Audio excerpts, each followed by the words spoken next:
Buenas noches, estimados amigos y seguidores de Radio Miraflores La Auténtica, espero se encuentren bien.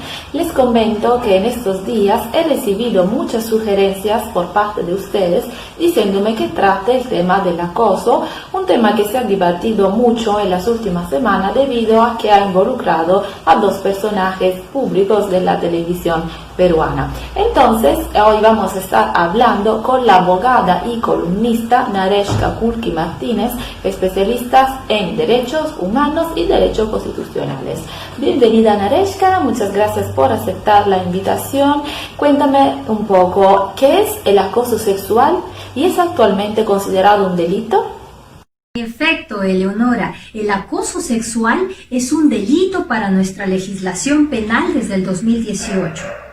En términos simples, el acoso sexual es aquella conducta realizada por una persona que persigue, asedia, vigila o en general busca tener cercanía o contacto con otra persona sin que medie su consentimiento. ¿Para qué? Pues para realizar actos de connotación sexual. Por ejemplo, ¿a quién no le ha pasado que nosotras, por ejemplo, que somos mujeres, que caminamos por las calles y nos lanzan frases o nos hacen gestos con connotación sexual? O inclusive en nuestros puestos de trabajo existe un tipo de acoso que es el acoso laboral, en donde los jefes se aprovechan de su posición. ¿Para qué? Para tratar de tener un acercamiento con una trabajadora o para hacerle algún tipo de propuesta que no cabe dentro del vínculo de relación laboral. Nareshka, ¿cómo saber que estoy delante de un hecho de acoso sexual?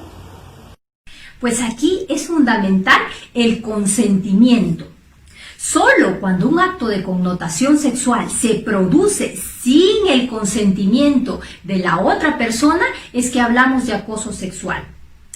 Y ya que hablamos de consentimiento, ¿qué ocurre en el caso de los menores de edad? ¿Pueden estos prestar su consentimiento? Es una pregunta que la gran parte de la población se hace. Pues de acuerdo a nuestra legislación, los mayores de 14 años sí pueden dar su consentimiento referido a temas de connotación sexual. Entonces aquí hay que tener muy en cuenta este dato. Adicional a lo que acabo de mencionar, la estadística nos dice que en el Perú, de 10 mujeres, 7 manifiestan haber sufrido episodios de acoso sexual. Y esta situación se agrava o la cifra se incrementa cuando hablamos solamente de Lima. ¿Qué ocurre en Lima? Pues de 10 mujeres, 9 manifiestan haber sufrido acoso sexual. Muchas gracias por la explicación, Nareshka. Ahora cuéntanos un poco, ¿tiene que ser reiterativo un acto para que sea calificado como acoso? Pongamos por ejemplo el caso de la periodista Mabel Huerta. ¿Eso califica como acoso sexual? Esta es una importante pregunta, Eleonora, porque nos permite derrumbar mitos. Y un mito muy frecuente en la población es pensar que el acoso sexual necesita de una conducta reiterativa o recurrente. Pero esto no es así. Basta con que el acto de connotación sexual se produzca una sola vez para que ya hablemos de acoso sexual.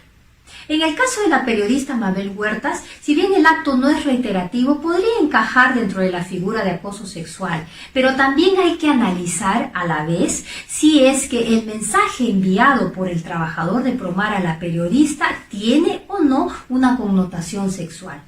Más allá de este caso en particular que le ha ocurrido a la periodista, lo importante es extrapolar esta situación de acoso sexual y entender que es una de las formas de violencia más frecuentes en nuestro país. A nivel de América, el Perú ocupa el segundo lugar en donde las mujeres manifiestan haber sufrido episodios de acoso sexual.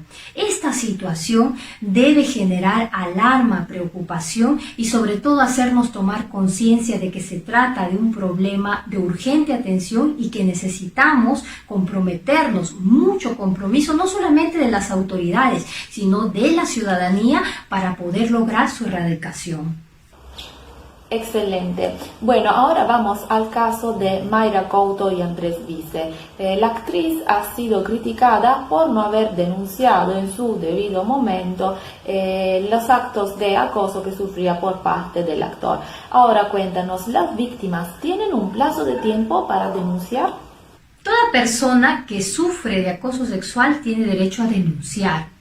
Sin embargo, si esta denuncia no se hace de forma inmediata, tiene que tener en cuenta el plazo de prescripción del delito. ¿Por qué? Porque si presenta su denuncia fuera de este plazo, será rechazada. Respecto del acoso sexual, el plazo máximo en que se puede hacer la denuncia es de 5 años, pues de lo contrario, la denuncia, como repito, será rechazada. Pasando al caso de Mayra Couto, hay que tener presente que los hechos sucedieron antes de septiembre del 2018. Esto es importante porque fue en el 2018 cuando recién se tipificó el delito de acoso sexual. Y como la norma penal no es retroactiva, no se aplica a hechos que acontecieron con anterioridad. Por lo tanto, Mayra Couto, en su caso, no podría denunciar como acoso sexual ante la inexistencia de ese delito en el momento preciso en que sucedió el supuesto acoso. Muy bien, ahora una última y fundamental pregunta. Si soy víctima de acoso sexual, ¿qué puedo hacer? ¿A quién debo dirigirme? Las personas que sufren acoso sexual pueden denunciar los hechos ante las comisarías, fiscalías o juzgados de familia o de paz. Si en caso tu denuncia no es recibida por una comisaría, puedes hacerla a través de la línea 1818, que es la central de denuncias gratuitas del Ministerio del Interior. También está a tu disposición el chat 100 del Ministerio de la Mujer, en donde puedes hacer tu denuncia y puedes recibir asesoría en los casos específicos de acoso sexual. Si se tratase de un acoso sexual de tipo laboral, lo que puedes hacer es llamar a la línea 1819 del Ministerio del Trabajo, donde vas a recibir soporte legal, vas a recibir ayuda psicológica. También puedes ingresar a la plataforma virtual Trabaja sin Acoso de esta entidad. Finalmente, si eres un trabajador del ámbito privado, puedes hacer tu denuncia directamente a la SUNAFIL o a las direcciones regionales de trabajo competentes. Tenemos que respaldar a las víctimas para que ninguna mujer calle situaciones de acoso sexual que pueden derivar en feminicidios o en violaciones sexuales. Debemos ser prudentes para escuchar a las víctimas y esperar el resultado de las investigaciones. No podemos juzgar sobre la base de percepciones culturales que perpetúan la violencia de género. Con esta reflexión final, me despido de tu público, Eleonisa, y doy gracias nuevamente por la invitación.